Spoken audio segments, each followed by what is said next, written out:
Hello viewers, जैसा कि आपको जानकारी है कि यूपीएससी का मेंस का एग्जामिनेशन कंप्लीट हो गया है 2024 का। और एसए के पेपर पर मैं आज एनालिसिस लेकर के आ रहा हूं। और इस एनालिसिस में हम आज एक एसए को आपके साथ डिस्कस करने चल रहे हैं। इस एसए को कई लोगों ने अटेम्प्ट किया है, बहुत ही इनोवेटिव एसए है। और जिन्होंने भी इसको अटेम्प्ट किया होगा, अगर ये सारे कंटेंट जो हम आपके साथ डिस्कस करने चल रहे हैं, अगर वो सारे कंटेंट इसमें इंक्लूड हुए हैं तो डेफिनेटली आपको गुड मार्किंग मिलेगी, क्योंकि ये ऐसे अपने आप में बड़ा इनोवेटिव है और सिंपल भी है। अगर आप जरा से भी रिलेट करेंगे, ये ऐसे है, the umpire of the future will be the umpire of the mind, यानी भविष्य का जो साम्राज्य होगा वो मस्तिष्क का साम्राज्य होगा। ये इस एसे का कोटेशन है। इस कोटेशन को अगर आप नाम मालूम है कि ये कोट किसका है तो आप वो मेंशन कर सकते हैं। विंस्टन चर्चिल का ये कोटेशन है।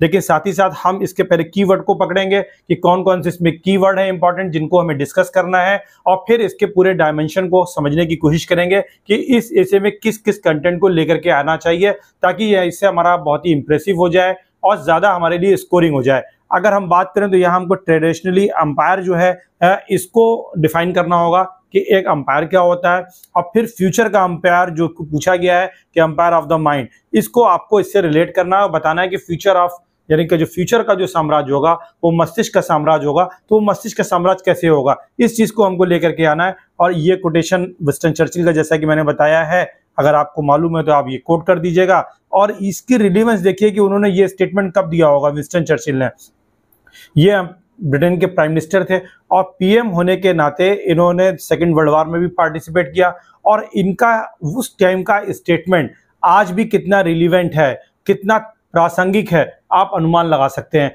तो एक इसकी रिलीवेंस ये दिखती है। फिर अगर हम देखें सिविलाइजेशन को, इसमें सिविलाइजेशन का भी एक टर्म आ सकता है कि जैसे जैसे सिविलाइजेशन, हमारी मानव सभ्यता का ह्यूमन सिविलाइजेशन हुआ, उसमें राइज और फॉल हुए किसके, सभ्यताओं के, और ये सभ्यताएं क्या बनी, आगे चल के साम्राज्य में कन्वर्ट हुई। तो इस साम्राज्य जो होते हैं वो फिजिकल कॉन्क्वेस्ट, यानी भौतिक रूप से जीत और हार को रिफ्लेक्ट करते हैं, जीत और हार को बताते हैं। यानी एक से, जैसे ईरानियन साम्राज्य, जैसे कि ससानी साम्राज्य, जैसे कि ब्रिटिश साम्राज्य मॉडर्न पीरियड में आप कह सकते हैं, इसी तरीके से चाइनीज अंपायर, इसी तरीके से मुगल अंपायर, बहुत सारे साम्राज्य हुए हैं जिनके बारे में आप बात कर सकते हैं। और लेटेस्ट में तो आप देख सकते हैं कि जो मॉडर्न साम्राज्य हुए हैं वो साम्राज्य और मुगल साम्राज्य या ईरानी साम्राज्य, इनमें थोड़ा सा फर्क भी है, ये भी आपको ध्यान में रखना है। क्योंकि जो ब्रिटिश साम्राज्य है वो कहीं ना कहीं कॉलोनियल नेचर का है, औपनिवेशिक नेचर का है।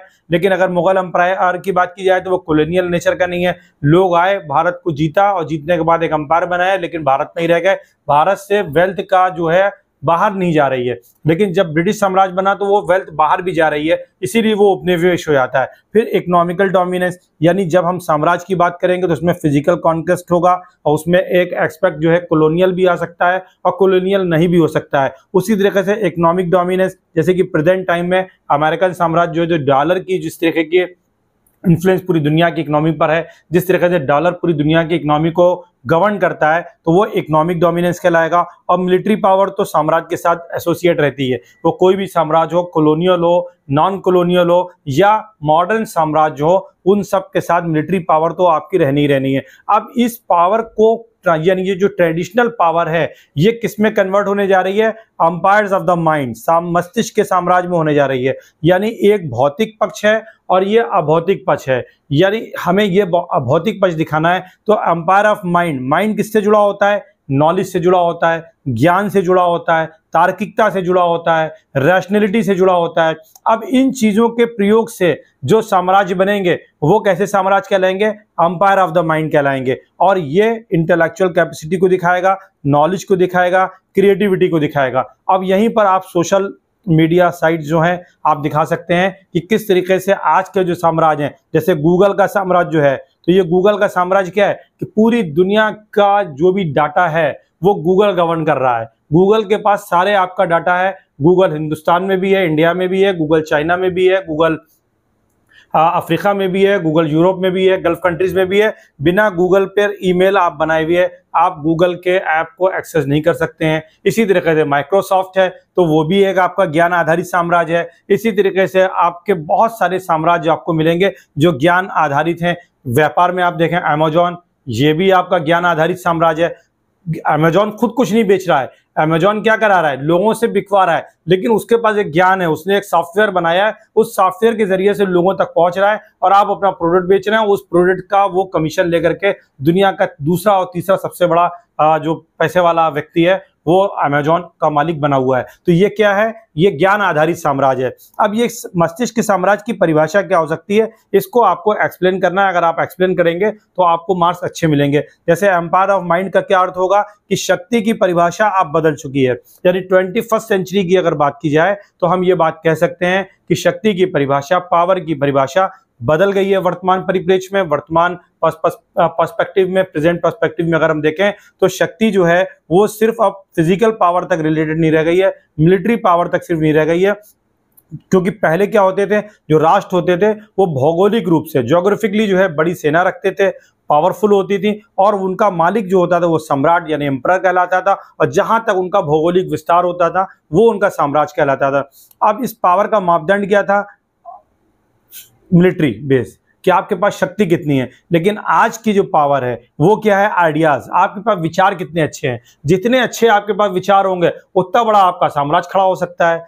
जितनी आपके पास सूचना होगी उतना बड़ा आप साम्राज्य खड़ा कर सकते हैं। और जितना आपका टेक्नोलॉजी से अंडरस्टैंडिंग होगी, टेक्नोलॉजी में आपका इन्वेस्टमेंट होगा, नए नए इनोवेशन होंगे, तो क्या कर सकते हैं आप, नए साम्राज्यों को खड़ा कर सकते हैं। और ये इंफॉर्मेशन रिवोल्यूशन को दिखाता है, डिजिटल एज को दिखाता है। यहाँ पर हम इंडिया डिजिटल इंडिया कार्यक्रम को भी रिलेट करके दिखा सकते हैं कि भारत सरकार भी जो है डिजिटल इंडिया के कार्यक्रम चला रही है। और देखें कि भारत की सॉफ्ट पावर कैसे बढ़ी है। अगर आप देखें भीम ऐप जो भारत का है, जो कि यूपीआई है, पेमेंट गेटवे, इस पेमेंट गेटवे के चलते आज अमेरिका जैसी कंट्रीज को भी अपने गेटवे को लाने के लिए विवश होना पड़ रहा है।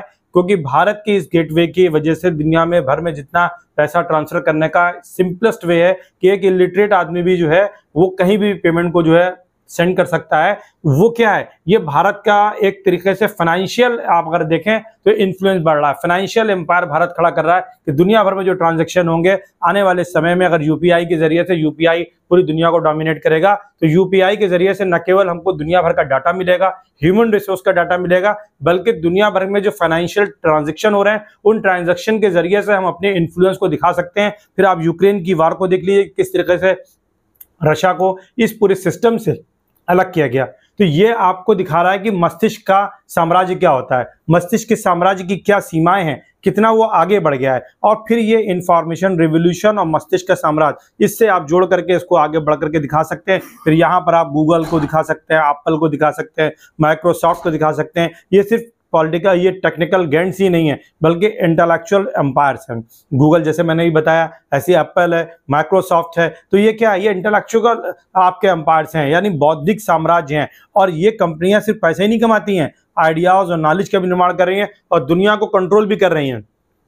आप क्या गूगल को भारत में रोक सकते हैं? क्या आप जिस तरीके से ट्विटर पर लोग अपने विचार देते हैं, फेसबुक पर विचार देते हैं। अभी फेसबुक ने ये बात कही कि व्हाट्सएप, फेसबुक का ये एक सिस्टर कंपनी है व्हाट्सएप ने कहा कि वो इनक्रिप्टेड मैसेज को किसी के साथ डिस्क्लोज नहीं करेगा भारत में, और सरकार के साथ नहीं करेगा, वो भारत से अपने को समेट लेगा, रोल आउट कर लेगा, लेकिन वो इस तरीके की सर्विसेज में इनक्रिप्शन जो देता है वो नहीं खत्म करेगा। तो आप उसकी पावर देखिए कितनी ज्यादा है कि व्हाट्सएप यानी फेसबुक जो है भारत सरकार से ये बात कर रहा है कि वो अपनी सेवाएं नहीं देगा, क्योंकि उसे मालूम है कि लोग व्हाट्सएप पर डिपेंडेंट हैं। अगर व्हाट्सएप भारत में वर्किंग करना बंद कर देगा तो भारत में बिजनेस का जो वॉल्यूम है उस पर कितना इंपैक्ट पड़ेगा, डिजिटल बिजनेस पर कितना इंपैक्ट पड़ेगा, लोगों के कम्युनिकेशन पर कितना इंपैक्ट पड़ेगा। तो ये चीजें आपको दिखानी कि इसका इन्फ्लुएंस जो है पूरी दुनिया में फैल नहीं रहा है, पूरी तरीके से इसने अपने पकड़ में ले लिया है, जकड़ में ले लिया है। इस चीज को आपको दिखाना है। फिर अगर हम आगे देखें तो सूचना क्रांति है आज का युग, और ज्ञान क्या है, असली पावर है। और इस पावर पर जो नियंत्रण रखेगा, जिसके पास ज्ञान होगा, जिसके पास नॉलेज होगी, वो क्या करेगा, कंट्रोल करेगा, और वही असली रूलर हो जाएगा। जैसे कि मैंने अभी बोला कि गूगल है, एप्पल है, माइक्रोसॉफ्ट है, ये सारी जो कंपनियां, बड़ी बड़ी कंपनियां हैं, ये वो कंपनियां हैं जो ज्ञान आधारित हैं, और ये वो कंपनियां हैं जो पूरी दुनिया को कंट्रोल कर रही हैं और दुनिया को दिशा दे रही हैं, और दुनिया इन पर डिपेंडेंट है। फिर अगर आप देखें मॉडर्न टाइम में ही अगर आप देखें तो पहले क्या था, अगर हम 90s 50 में जाएं, 60s में जाएं, या अर्ली 30s में जाएं, जब ऑयल की खोज हो रही थी, जब बहुत ज़्यादा मिडिल ईस्ट में पेट्रोलियम के जो वेल थे डिस्कवर हो रहे थे, उस वक्त क्या हो रहा था कि इन ऑयल जो था दुनिया में बहुत बड़ी शक्ति का स्रोत था। जिसके पास ऑयल था वो दुनिया में एक ताकतवर देश बनकर के उभर के आया। और फिर आप देखें कि जिस तरीके से अरब इजराइल युद्ध हुआ, उस अरब इजराइल युद्ध में जो 1973 में हुआ था, उसमें पेट्रोल की जो सप्लाई थी वो अरब कंट्रीज ने रोक दिया था, जिसके बाद फिर अमेरिका और सऊदी अरब में एक पेट्रो डॉलर डील भी हुई। उस डील के बाद जिस तरीके से मिडिल ईस्ट की इंपॉर्टेंस पूरी दुनिया में बढ़ी, वो क्या था, वो ऑयल था। लेकिन आज का ऑयल क्या है, आज का ऑयल इंफॉर्मेशन है। जिसके पास इंफॉर्मेशन है वो एक तरीके से पेट्रोल लगता है, उसके पास पेट्रोल जैसी कीमती चीज है। और ये एक स्टेटमेंट परफेक्टली बिल्कुल आपको बता रहा है कि information is like a petrol, is like a crude oil. और अगर आपके पास ये है, क्योंकि इस क्रूड ऑयल का जो रॉ मटेरियल है वो डाटा है, वो क्या है, टेक्नोलॉजी है। और इसने एक ऐसी दुनिया बना दी है जहां पर साइबर स्पेस में पावर का खेल चल रहा है। फिर आप क्रिप्टो करेंसी को भी तो लेकर के आएंगे। ये क्रिप्टो करेंसी की माइनिंग जो हो रही है, ये भी इसी इंफॉर्मेशन युग का है कि किस तरीके से हम एक डिजिटल मुद्रा की तरफ भी आगे बढ़ रहे हैं, डिजिटल दुनिया की तरफ बढ़ रहे हैं। तो डिजिटल इकोनॉमी हो रही है, और डिजिटल इकोनॉमी हो रही है तो डिजिटल करेंसी भी आ रही है। और भारत सरकार ने भी एक डिजिटल रुपया जारी किया है, ये आप अपने ऐसे में ला के दिखा सकते हैं। फिर अगर हम बात करें कि इस मस्तिष्क के साम्राज्य की नींव कैसे रखी जाएगी, कैसे गूगल, कैसे माइक्रोसॉफ्ट, कैसे एप्पल जैसी कंपनियां जो है दुनिया को लीड कर रही हैं, उसकी बुनियाद क्या है, उसका फाउंडेशन क्या है। तो इस फाउंडेशन को बताने के लिए हमारे पास क्या होना चाहिए, बनाने के लिए education is the passport to the future. यानी जिसके पास शिक्षा है उसके पास भविष्य का पारगमन है, भविष्य का पासपोर्ट है फॉर टुमारो, यानी आने वाले कल के लिए। Belong to those who prepare for it today, जो आज ज्ञान की यानी शिक्षा की तैयारी कर रहे हैं वो अपने भविष्य के लिए, आने वाले कल के लिए उनके पास अपने बेहतर को, फ्यूचर को बेहतर बनाने का एक बहुत बड़ा ऑप्शन है। और ये किसने कहा, मेलकॉम एक्स ने कहा है। फिर एजुकेशन से क्या होता है, इंटेलेक्चुअल कैपेसिटी बढ़ती है और ह्यूमन कैपिटल को डेवलप करने की जरूरत पड़ती है, ह्यूमन रिसोर्स डेवलपमेंट आ जाता है। और फिर नेशंस क्या करते हैं, अपने एजुकेशन सिस्टम को एनहांस कर रहे हैं, और फिर एजुकेटेड और स्किल्ड पॉपुलेशन से किसी देश को ग्लोबल लीडर बना सकते हैं। जैसे कि भारत में आप दिखा सकते हैं स्किल डेवलपमेंट प्रोग्राम चल रहा है, ताकि ज्यादा स्किल्ड हमारे पास वर्कफोर्स आ सके। फिर भारत जैसे देश के लिए यूथ की पॉपुलेशन बहुत बड़ी है, क्वालिटी एजुकेशन यहाँ होनी चाहिए, स्किल डेवलपमेंट की इंपॉर्टेंस जैसे कि मैंने आपको बताया। तो इन सबको अगर हम सही तरीके से मेटेरियलाइज करें तो पोटेंशियली उसको सही डायरेक्शन में चैनलाइज करें, यानी सही दिशा दें, तो इस सही दिशा को देने में हम फ्यूचर को क्या कर सकते हैं, फ्यूचर को एक इंटेलेक्चुअल पावर हाउस में बन सकते हैं। और एक चीज आप टर्म याद रखिए, STEM, स्टेम। स्टेम यानी S for science, T for technology, E for engineering और M फॉर मैथमेटिक्स। जो लोग साइंस, टेक्नोलॉजी, इंजीनियरिंग और मैथमेटिक्स पर जो देश लीड करेंगे, ज्यादा इन्वेस्टमेंट करेंगे, ज्यादा रिसर्च करेंगे, नए नए इनोवेशन लेकर के आएंगे, वो दुनिया को लीड करेंगे। क्योंकि मैथमेटिक्स के बिना सूचना क्रांति आपकी पूरी नहीं होगी, इंजीनियरिंग के बिना नहीं होगी, टेक्नोलॉजी का एप्लीकेशन इंजीनियरिंग के जरिए तभी हो सकता है जब आपके पास मैथमेटिक्स हो। फिर साइंस में कि जितने भी एस्पेक्ट हैं, खास करके जो फिजिकल साइंस है, फिजिक्स है, इसको समझना और पढ़ना, इसके लिए ज़्यादा इन्वेस्टमेंट, इसके लिए ज़्यादा बेटर अंडरस्टैंडिंग लड़कों के बीच में, छात्रों के बीच में हो। और बिल्कुल राइट द बिगनिंग, शुरुआत से ही उनको फिजिक्स के ऐसे कॉन्सेप्ट शुरुआत प्रैक्टिकली समझाए जाएं कि उनके अंदर बेहतर अंडरस्टैंडिंग आ सके। और ये वो सारी चीज़ें हैं जो किसी देश को मेंटल एम्पायर में बदल सकती है, माइंड के एम्पायर में बदल सकती है, मस्तिष्क के साम्राज्य में बदल सकती है। ये वो चीज़ इंपॉर्टेंट है। फिर एक चीज देखिए, डिजिटल टेक्नोलॉजी ने ग्लोबल पावर डायनेमिक्स को पूरी तरह से बदला है। क्योंकि पावर ऑफ साइबर वारफेयर, अभी आप देखिए किस तरीके से लेबनान में पेजर में ब्लास्ट हुए हैं। तो ये पेजर में जो ब्लास्ट हुए हैं, ये क्या है, ये टेक्नोलॉजी है कि बैठे बैठे ब्लास्ट हुआ, वहां 3000 से ज्यादा लोग वुंडेड हो गए, 50 लोग उनकी डेथ हो गई। आए दिन आप देखते हैं किस तरीके से साइबर अटैक होता है, पूरा की पूरा इलेक्ट्रिक सिस्टम जो है बैठ जाता है, लाइट चली जाती है, पावर सप्लाई का कट ऑफ हो जाता है। इसी तरीके से एक दूसरे के डिफेंस सिस्टम को जो है ब्रेक करने की कोशिश की जाती है, फाइनेंशियल सिस्टम को ब्रेक करने की कोशिश की जाती है। तो ये साइबर वारफेयर क्या है, ये आपकी इसी टेक्नोलॉजी से आ रहा है, इसी की लड़ाई से चल रहा है कि अगर आपको इसमें कमांड हासिल होगा तो आप लीड करेंगे। फिर आर्टिफिशियल इंटेलिजेंस, AI, आप जान रहे हैं ChatGPT से लेकर के जेमिनी तक, आपको मालूम है कि किस तरीके से ये आर्टिफिशियल इंटेलिजेंस आगे बढ़ता जा रहा है, ह्यूमन रिसोर्स को रिप्लेस करता जा रहा है और ह्यूमन ही डेवलप भी कर रहा है। आगे फर्दर इस फील्ड में लोगों की जरूरत है जो आर्टिफिशियल इंटेलिजेंस को पढ़ रहे हैं। तो हमें अपने रिसोर्स को, ह्यूमन रिसोर्स को चैनलाइज करना होगा ज्यादा से ज्यादा आर्टिफिशियल इंटेलिजेंस की तरफ, ताकि आप जो कि हमारे स्मार्ट OIT आ रहा है ना, IoT के इंटरनेट ऑफ थिंग्स, यानी हम अब एक चौथी क्रांति की तरफ बढ़ रहे हैं, सूचना क्रांति की। तो उस क्रांति में आर्टिफिशियल इंटेलिजेंस की बहुत जरूरत है, यहाँ बिग डाटा है, इसको देखना होगा। और the future wars will not be fought on land, और ये जो भविष्य की लड़ाइयाँ होंगी वो जमीन पर नहीं लड़ी जाएंगी, कहाँ लड़ी जाएंगी, वो साइबर स्पेस में लड़ी जाएंगी। तो ये सारी चीजें ध्यान रखेंगे, अगर ये सब आप दे देंगे। अब देखिए, एक फिजिकल फॉर्म में टेक्नोलॉजी का इस्तेमाल करते हुए चाइना अपने इन्फ्लुएंस को बढ़ाने के लिए क्या कर रहा है, बेल्ट एंड रोड इनिशिएटिव लेकर के आया है, जिसमें बहुत सारे उसके प्रोजेक्ट्स हैं। इसी को काउंटर करने के लिए अमेरिका ने क्या, इंडिया मिडिल ईस्ट रिजाइल होकर के यूरोप तक एक इकोनॉमिक कॉरिडोर बनाने की बात हुई। हालांकि हमास और इजराइल के बीच में जंग के चलते ये मामला कुछ समय के लिए टल गया जो है। तो ये वो सारी चीजें हैं जो टेक्नोलॉजी के जरिए ही पॉसिबल हो सकती हैं। और जब आप टेक्नोलॉजी का ज्यादा से ज्यादा इस्तेमाल करेंगे, उसके लिए आपको अपनी एजुकेशन सिस्टम को, ज्ञान को बढ़ाना पड़ेगा, तब ये चीजें आप कर सकते हो, तभी आप भविष्य का यानी माइंड का जो है साम्राज्य जो है खड़ा कर सकते हैं। इस ऐसे में आपको यही लेकर के आना है। फिर अगर आप देखें, मशीन लर्निंग है, क्वांटम है, सॉफ्ट पावर और ग्लोबल डिप्लोमेसी। इसमें ग्लोबल डिप्लोमेसी एक इंपॉर्टेंट चीज है। देखिए, सॉफ्ट पावर, जैसे कि अभी मैंने बताया कि इंडिया का जो यूपीआई पेमेंट सिस्टम है, ये भारत की सॉफ्ट पावर को दिखाता है। फिर आप देखें कि कल्चरल डिप्लोमेसी बढ़ रही है, एजुकेशनल एक्सचेंज हो रहा है, इंटेलेक्चुअल इन्फ्लुएंस हो रहा है, नेशनल ग्लोबल स्टेज जो बढ़ करके आ रहे हैं। तो ये सब क्या हो रहा है,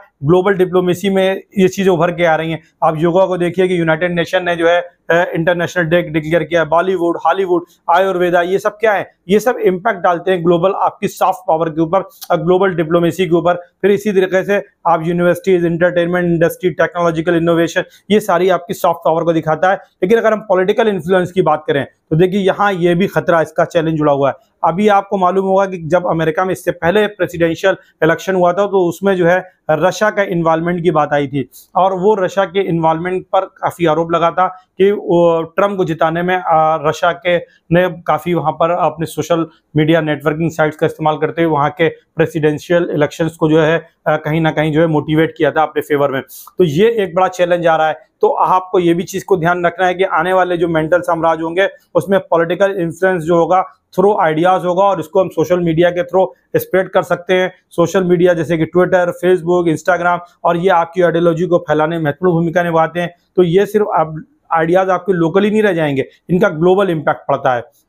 अगर एक छोटी सी घटना घटती है तो पूरी दुनिया में हो जाती है। फिर लीडर्स जो है वो फिजिकल स्पेस में नहीं है, बल्कि वर्चुअल स्पेस में भी अपने साम्राज्य का विस्तार कर रहे हैं। जैसे थिंक टैंक्स हैं, पॉलिसी रिसर्च ऑर्गेनाइजेशंस हैं, इंटेलेक्चुअल मूवमेंट्स हैं, ग्लोबल इन्फ्लुएंस हैं, ये सारे एस्पेक्ट आप दिखा सकते हैं। फिर मस्तिष्क के साम्राज्य की असली शक्ति क्या होगी, तो मेंटल वेल बीइंग ये जरूर आना चाहिए कि ये सारा काम जो आप कर रहे हैं, मस्तिष्क का साम्राज्य बनाना चाह रहे हैं, तो हमारी जो यूथ हो, जो हमारी जनरेशन हो, वो कैसी हो, वो उसका मेंटल वेल बीइंग बहुत बढ़िया होना चाहिए। अगर मेंटल वेल बीइंग नहीं है, क्योंकि इन टेक्नोलॉजी के उपयोग से आपके मेंटल डिसऑर्डर्स की प्रॉब्लम्स भी आ सकती है, तो आपको मेंटल वेल बीइंग के लिए भी ध्यान देना है। और फिर सिटीजन्स के मेंटल हेल्थ पर आपको ध्यान देना पड़ेगा। इंटेलेक्चुअल और इमोशनल स्ट्रेंथ भी उसमें इंपॉर्टेंट रोल प्ले करती है। स्ट्रेस, एंजाइटी, डिप्रेशन, आज जर्नली अवसाद आपको दिखाई पड़ रहा है, तो ये मेंटल हेल्थ इश्यूज भी उभर करके आएंगे। इनको हमें ध्यान रखना है कि इस सोसाइटी की प्रोडक्टिविटी पर इसके चलते कोई असर ना पड़े निगेटिव। फिर अगर आप देखें इथिक्स और मोरालिटी, ये भी बहुत इंपॉर्टेंट होगा, क्योंकि इथिक्स और मोरालिटी जो है, इंटेलेक्चुअल पावर का मिसयूज आसानी से हो सकता है, ये तो आपको मालूम है। हम अपने ज्ञान का इस्तेमाल पॉजिटिवली और निगेटिवली दोनों तरीके से कर सकते हैं। तो साइबर मैनिपुलेशन ना होने पाए, fake news, deep fake, data की प्राइवेसी वायलेशन जैसी समस्याएं बढ़ रही हैं। तो अब यहाँ पर ये जो इथिकल इश्यूज हैं, मॉरलिटी से जुड़े इश्यूज हैं, उन पर भी हमको ध्यान देना पड़ेगा। उन पर इंटरनेशनल सिग्नेटरीज भी होनी चाहिए, इंटरनेशनल कन्वेंशंस भी आने चाहिए, और हर देश में अपने नागरिकों को भी इस तरीके की सुरक्षा प्रदान देश की सरकारों को करना चाहिए कि जो नागरिक हैं उनके जो डाटा है उसकी प्राइवेसी पर किसी तरीके का उल्लंघन ना होने पाए, उसका वायलेशन ना होने पाए। तो ये भी एक इंपॉर्टेंट एस्पेक्ट है एथिक्स और मॉरलिटी का, जो कि मेंटल एम्पायर से जुड़ा हुआ है। फिर अगर हम बात करें जिस तरीके से मिलिट्री में आज ड्रोन टेक्नोलॉजी आई है, जिस तरीके से आर्टिफिशियल इंटेलिजेंस का इस्तेमाल हुआ है, इसी तरीके से अब अनमैन्ड व्हीकल्स आ रहे हैं, वो सारी चीजें ये बता रही हैं कि हमको आर्टिफिशियल इंटेलिजेंस की तरफ या मस्तिष्क के साम्राज्य को स्थापना के लिए जरूरी है कि इन टेक्नोलॉजी और इनोवेशंस को अपनाएं और ज्ञान आधारित एक देश के रूप में उभर करके आए। और ये न केवल विश्व में बल्कि भारत के लिए बहुत इंपॉर्टेंट है कि अगर भारत को 21st सेंचुरी में अपना रोल प्ले करना है, भारत को एक विश्व शक्ति के रूप में उभर करके आना है, भारत को विश्व गुरु की भूमिका में आना है और भारत को अपना रोल एक दुनिया में सकारात्मक रूप से लेकर के पेश करना है, वसुधैव कुटुंबकम की जो भारत की अवधारणा है, संस्कृति है, तो उसके लिए जरूरी है कि, और भारत ज्ञान का देश रहा है, प्राचीन सभ्यता और संस्कृति से ही अगर देखा जाए तो भारत में ज्ञान की परंपरा रही है और हर प्रकार के ज्ञान को भारत में स्थान मिला है, हर संस्कृति को भारत में स्थान मिला है और भारत ने हमेशा सबका स्वागत किया है। तो हम एक बहुत ही फर्टाइल लैंड है, इस पॉइंट ऑफ व्यू से हमको सिर्फ इसे कैपिटलाइज करना है। जैसे ही हम इसे कैपिटलाइज करेंगे डेफिनेटली भारत एक महत्वपूर्ण रोल प्ले कर सकता है। कैसा लगा ये मेरा एनालिसिस इस एसे के ऊपर कमेंट जरूर करिए। आपके कमेंट हमें मोटिवेट करेंगे दूसरे एसे को कि कैसे अटेम्प्ट करना चाहिए। Thank you so much.